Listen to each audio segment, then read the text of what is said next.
Hey, what's up? David here with After VideoFX and welcome back to the channel.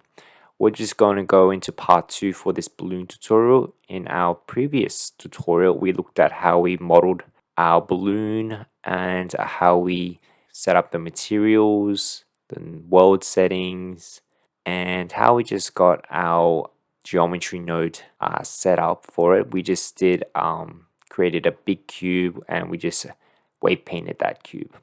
Okay, and in this tutorial we're going to look continue on from that, and let's go into geometry nodes and let's create a new geometry node.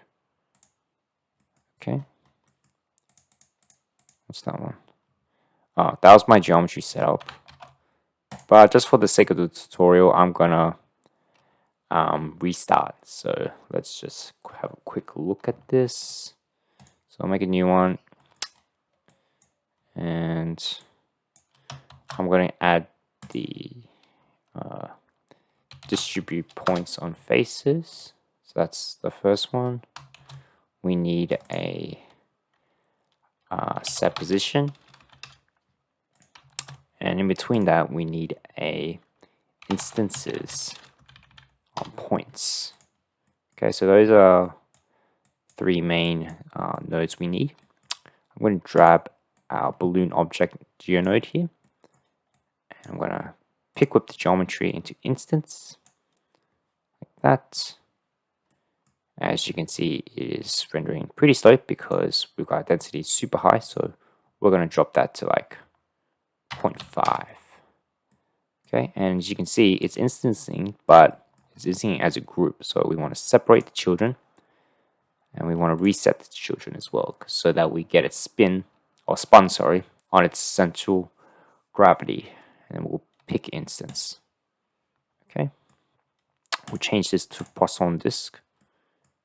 And as you can see, it's really high. We'll change it back down to 1, maybe even 0.5 for now. And what I'm going to need is this density factor, or density max, sorry, into here, and then this density factor here. So if you go into the group, and if you rename this, we can name this as weight paint.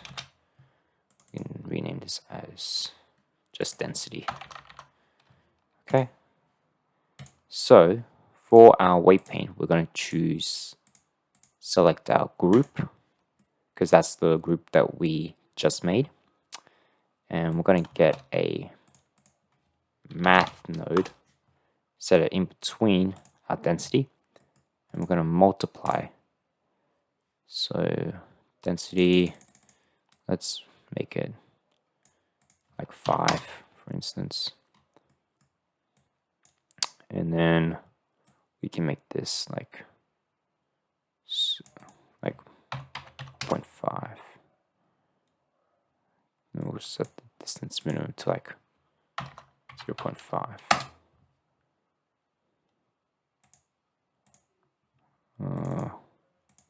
0.4. We'll just have some different variations as well.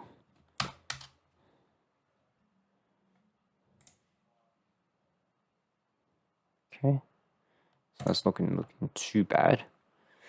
Might scale it up on the z-axis as well, and then might scale it on the y-axis. Then might just rotate this like that. Control A, scale. So we got balloons flying up in the air.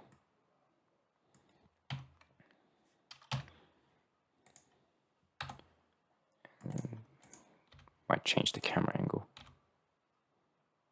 to pointing up.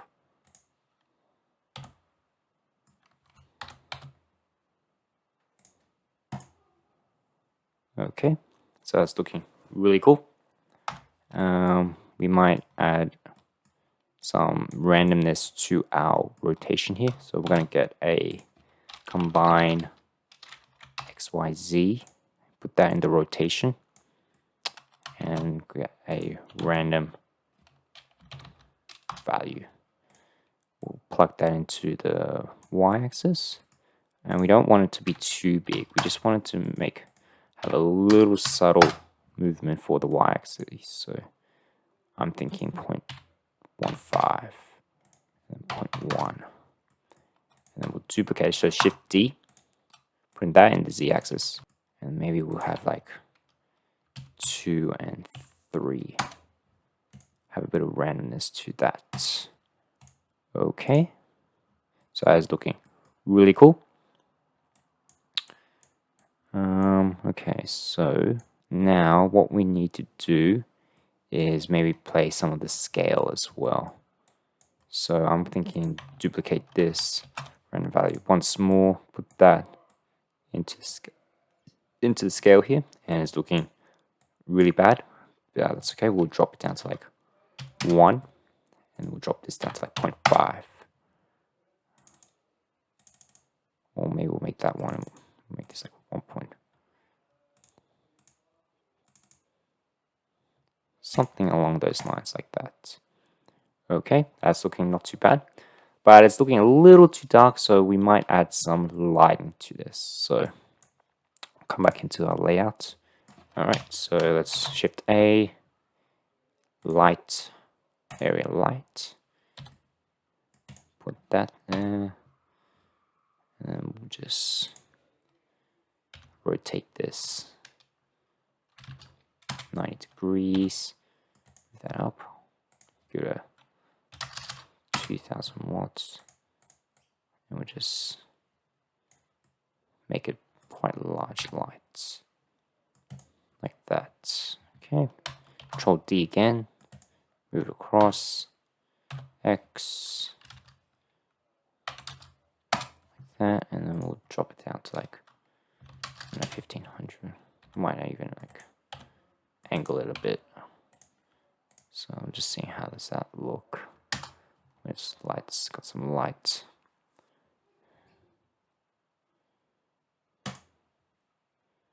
Might double it, and then we'll make that one like 2000. Okay, and what we might do is maybe add a backlight to this. So just make a new light, point light. Make this like 1000.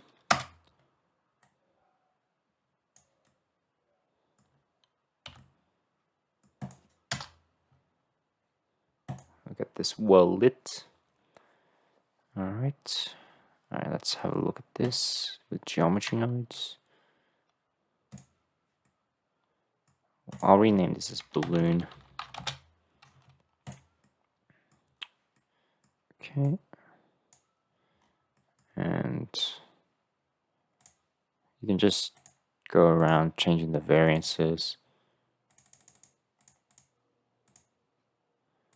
until you're happy with it. Get a mixture of colors in there and so forth. Even just change like transparency of the shader. So let's have a look here. Preview.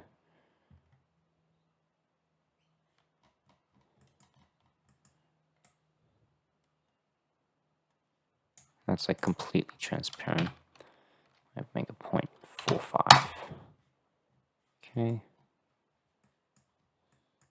Might add a like bit of subsurf. Like so. Okay. That is looking really cool. Alright, so I might go into my compositing stage now. But first I need a render of this. So what I'm going to do is go into my render layers. Go make sure glossy, direct and indirect is checked. And then just hit F12 to render it. So I'm going to maybe set this like pretty low value, like 64. And render that out. And we'll just wait, and then we'll go into the compositing stage. Okay, so that is our render right there. It's not looking too bad. I think we can make it better. So what I want to do is just get in to our glossy direct first. So hit shift and click, or is it control click? Yeah, control shift right click. And what we're going to do is add in our RGB curve. So this is our direct light. We're just going to fiddle with this a little bit. So we might just overall bring our contrast down just a fair bit. So it's looking a little too bright. Might add the exposure effect. Might make it like -4, maybe -2. Okay, so it's looking not too bad there.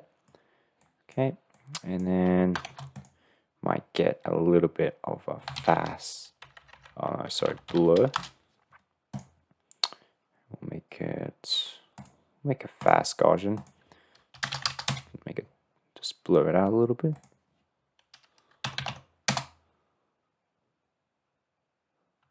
Maybe we'll just get rid of it actually.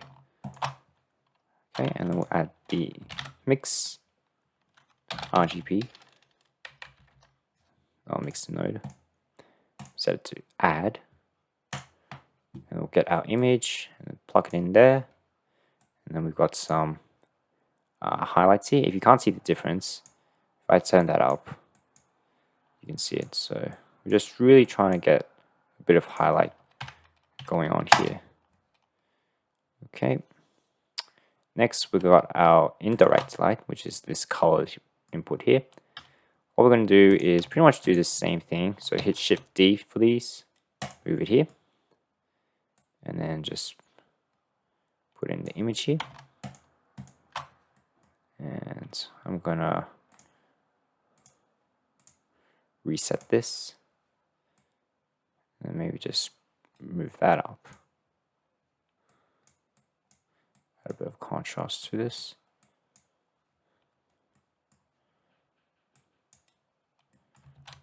And we're going to add a blur. Make a fast Gaussian. And then make it 30 here.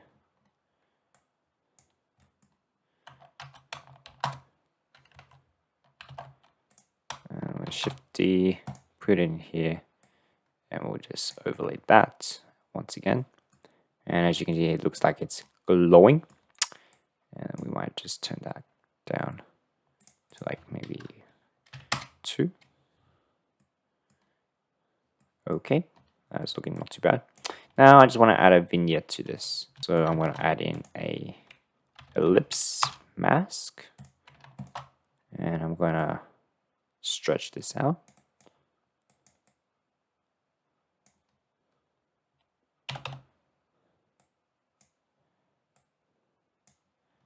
And I'm going to duplicate our fast blur, put it in here, and I want to set it to like 500 by 500. Okay, like that. And once again, duplicate my add mix RGB and plug it in here. And I'm going to set this to multiply. Is it supposed to be that way around? Hello, why isn't this working? Okay.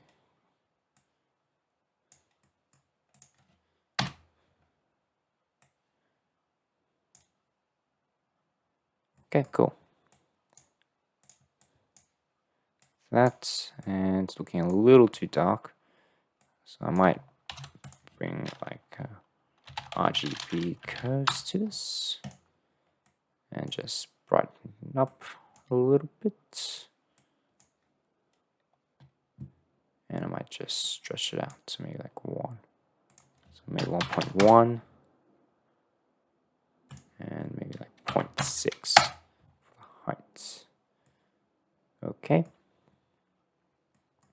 like that. And I'm going to just do an overall color adjustment. So I'm going to get the color balance, and what I'm going to do is maybe add a bit of tint of blue to this, to the midtones, and then for the highlights, I might actually add a bit of yellow to this, and then I might darken the shadows a bit.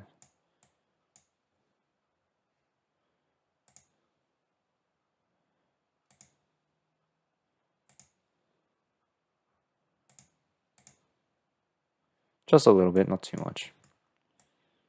Okay. We'll add in another RGB curves. Just maybe do a bit of contrast here. Take away some red.